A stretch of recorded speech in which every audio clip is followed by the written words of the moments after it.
नमस्कार दोस्तों, एक बार फिर स्वागत है आप लोगों का हमारे चैनल पर। दोस्तों आज हम आए हैं गुजरात के गोधरा तहसील में। आइए जानते हैं किस प्रकार से गुजरात में डेयरी फार्मिंग की जाती है, कितना मैनेजमेंट रहता है, कितना मिल्क का प्रोडक्शन आता है और किस प्रकार की ब्रीड यहाँ पर रखी जाती है। एक बहुत ही अच्छे सफल फार्मर हमारे साथ हैं जो कि लगभग 100 एनिमल से ज़्यादा यहाँ पर रखे गए हैं। कितना प्रोडक्शन आ रहा है और कब से ये करते आ रहे हैं, आइए जानते हैं। डेयरी फार्मिंग लॉस का बिजनेस है या प्रॉफिट का, इतने साल का अनुभव सर का क्या बोलता है, इस वीडियो में अंत तक बने रहें। नमस्कार सर, क्या नाम है आपका? इमरान भाई।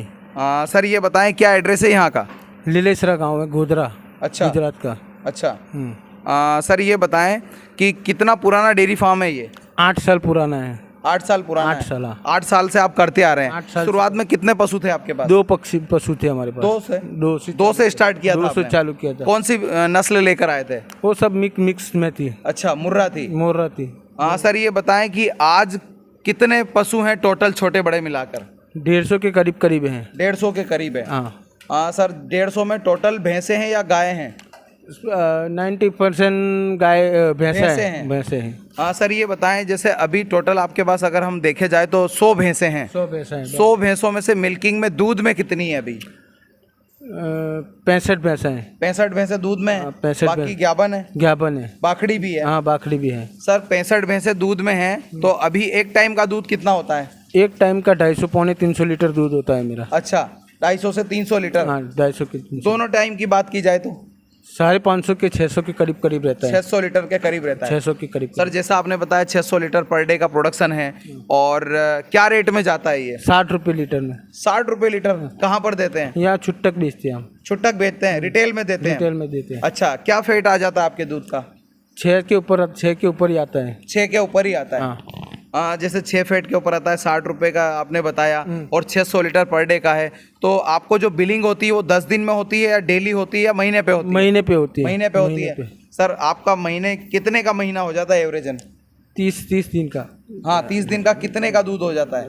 लगभग 10 लाख के करीब होता है। 10 लाख के करीब हो जाता है। सर जैसा आपने बताया 10 लाख के करीब हो जाता है और 100 भैंसें आपके पास हैं और लगभग 65 भैंसें मिल्किंग में हैं।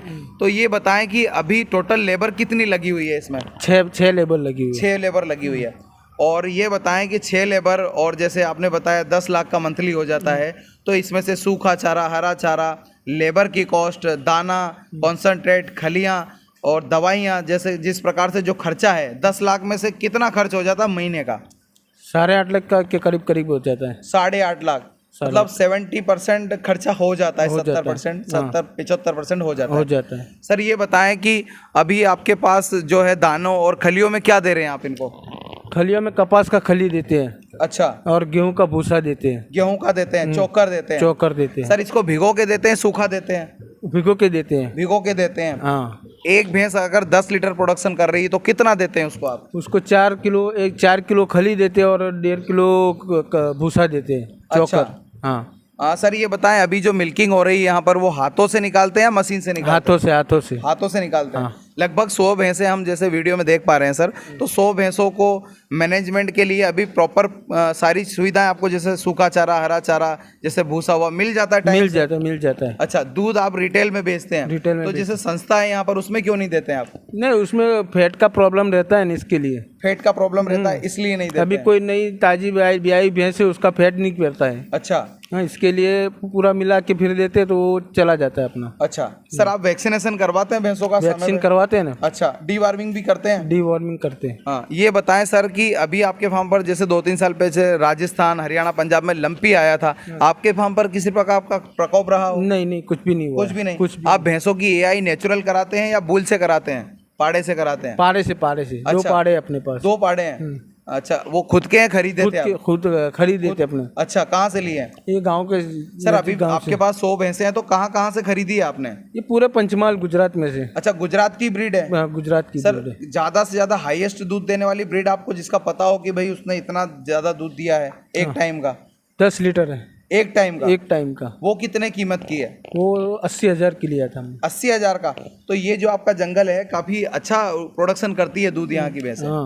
सर ये बताएं कि आगे इस फार्म को आप क्या प्लानिंग है और कितना बढ़ाना चाहेंगे? 150 तक ले जाने का है मेरे। 150 तक ले जाने का। सर इस काम में ये बताएं समस्याएं क्या क्या आती है आपके सामने?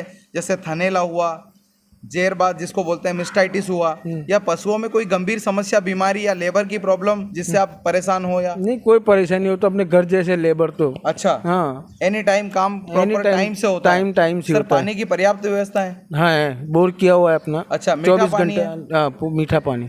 अच्छा सर, ये बताएं कि अगर पानी की व्यवस्था पर्याप्त है तो हरा चारा 12 महीने मिलता है? मिलता है नहीं? हरा चारा जैसे हरा ज्वार चारा। हुई, बाजरा हुआ, हाँ, ये पूरे साल मिलता है? पूरे साल मिलता है। और सूखे में क्या देते हैं? सूखे में वो मसूर का भूसा देते हैं। मसूर का भूसा देते हैं। कहाँ से लेते हैं आप ये? वो भोपाल से। अच्छा, एमपी से लेते हाँ, हैं? एमपी से। अच्छा हाँ सर, ये बताएं कि आपने जैसे भैंस में आए, आप तो गाय में क्यों नहीं गए?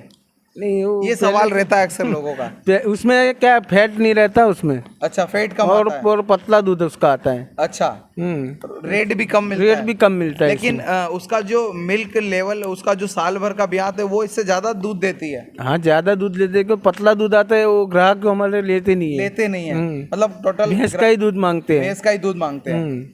हाँ सर, आपने समय निकाला और हमारे दर्शकों को इतनी अच्छी जानकारी दी, उसके लिए बहुत बहुत धन्यवाद आपका। दोस्तों, डेयरी फार्मिंग के क्षेत्र में काफ़ी जो भारत के नए युवा है वो कंफ्यूज होते हैं कि किस प्रकार से डेयरी फार्मिंग की जाती है, कितना प्रॉफिट होता है और डेयरी फार्मिंग की शुरुआत कैसे करें, कितने पशु रखें। काफ़ी मन में भ्रांतियाँ होती है कि किस प्रकार से हम डेयरी फार्म में आएँ या ना आएँ, लॉस का बिजनेस है या प्रॉफिट का। तो आज हमारे साथ बहुत ही अच्छे सर हैं, काफ़ी अनुभव है और गुजरात में काफ़ी सफल फार्मर है ये। आइए जानते हैं। नमस्कार सर, स्वागत है आपका हमारे चैनल पर।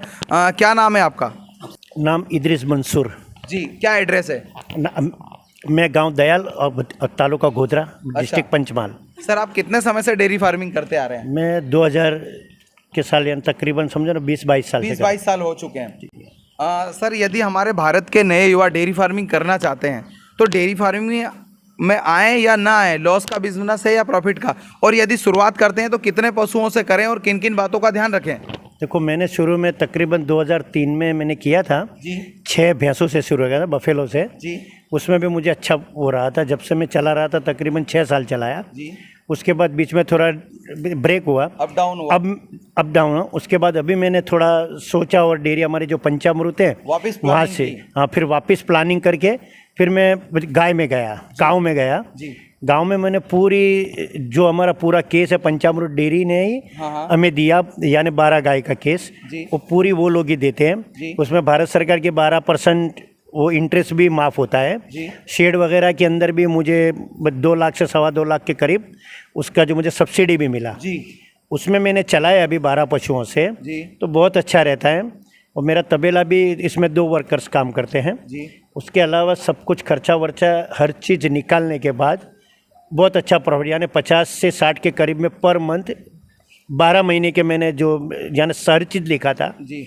उसका वो कुछ भी यानी रस्सी वगैरह जो भी है सब लिखा था, सब कुछ लिखा आपने। उसके बाद भी मुझे ये जो है ना 50 से 60 हज़ार के बीच में प्रॉफिट पर मंथ का सरेराश मिला 12 पशुओं में। अभी आपके पास जैसे 12, अगर भारत के नए युवा या किसी भी क्षेत्र के, हरियाणा, पंजाब, राजस्थान, गुजरात के हों, अगर डेयरी फार्म में आना चाहते हैं तो शुरुआत में कितने पशु लाएं और किन किन बातों का ध्यान रखें? शुरुआत में अपने, मेरा जो तजुर्बा है, जब से मैं शुरू में था तो मैंने 6 रखे थे जी। लेकिन अगर अपना खुद का खेती बाड़ी है या कोई है तो 2-4 से अभी रखे 1-2 महीने के लिए जी। उसके बाद ये गवर्नमेंट जो सब्सिडी दे रही है, मैं तो यही सलाह दूंगा जी। अपने करीब में जो डेयरी फार्म होते हैं वही अभी गवर्नमेंट सब्सिडी दे रही है जी। जैसे हमारे यहाँ पंचामृत है और हमारे हर बार वो खुद आते हैं, वो 50 पशु तक की हमें देते हैं, यानी कोई पैसा खर्च नहीं करना होता है। अभी मैंने एक अप्लाई 2 साल में मैंने, अभी जो मेरा बड़ा लड़का है वो MBA किया हुआ है, उसको मैंने 50 पशु का अभी मेरा आयोजन है जी। ये जनवरी फरवरी जो मार्च एंडिंग होता है तो नए साल में मैं 50 पशु का, मुझे इतना तजुर्बा हो गया कि ये जो 12 पशुओं में मुझे बहुत अच्छा मिला। तो मैंने लड़के को यही बोला, अपने जाना नहीं है, घर के आंगन में डेयरी। और सबसे ज़्यादा बड़ी बात क्या है कि मेरे पास जुड़ा हुआ काम भी है। हाँ, और मेरे पास गाँव का जो है ना वो मेरी खुद की हमारे वहाँ डेयरी होती है, उसी के अंदर चला जाता है, मुझे कहीं देना पड़ता नहीं है। दूध में कोई प्रॉब्लम नहीं हो। तो हर 10 दिन में मेरा पैसा है मेरे अकाउंट में आ जाता है। और महीने का जो मेरा 16,200 रुपये जो अभी 12 पशुओं पे मैंने लिया था, उसका जो किस्त है वो भी अपने आप कट जाती है। सर, ये बताएं कि जैसे पशुओं में किन किन बातों का ध्यान रखें अगर डेयरी फार्मिंग हमारे पास है तो? पशुओं का रख रखाव, खाना, कुछ बताएंगे आप कि किस प्रकार से सावधानियां होनी चाहिए? सबसे अच्छी बात है कि पशुओं को अगर रखना है तो मेरा तबेला आपने देखा होगा, बिल्कुल साफ, हर तरह से उसको पैक किया हुआ है, Protect खुला भी हुआ है और मच्छर जाली तक लगी हुई है। बिल्कुल। पानी के लिए भी आपने देखा मेरी व्यवस्था, जी। और घास चारे के भी लिए, और पानी की टंकी भी मैंने अंदर रखी हुई है कि गर्मी के दिनों में भी पानी इसको ठंडा मिले। और हर 3 दिन में हम तबेला धोते हैं और 3 दिन में पशु नहलाते हैं। अगर इतना करोगे तो कोई बीमारी नहीं आएगी। और मेरे वहाँ 1.5 साल से मेरे पास अभी गाय, ये जो काऊ का है, अभी तक कोई बीमारी, नॉर्मल बीमारी के वो तो होता रहता है, उसके अलावा कोई ऐसी बीमारी नहीं आई। अच्छा दोस्तों, देखा आपने किस प्रकार से डेयरी फार्मिंग गुजरात में चलाई जा रही है। बहुत अच्छी तरीके से डेयरी का जो संचालन है वो करते हैं। सर, आपने समय निकाला, हमारे दर्शकों को इतनी अच्छी जानकारी दी, उसके लिए बहुत बहुत धन्यवाद आपका। शुक्रिया सर।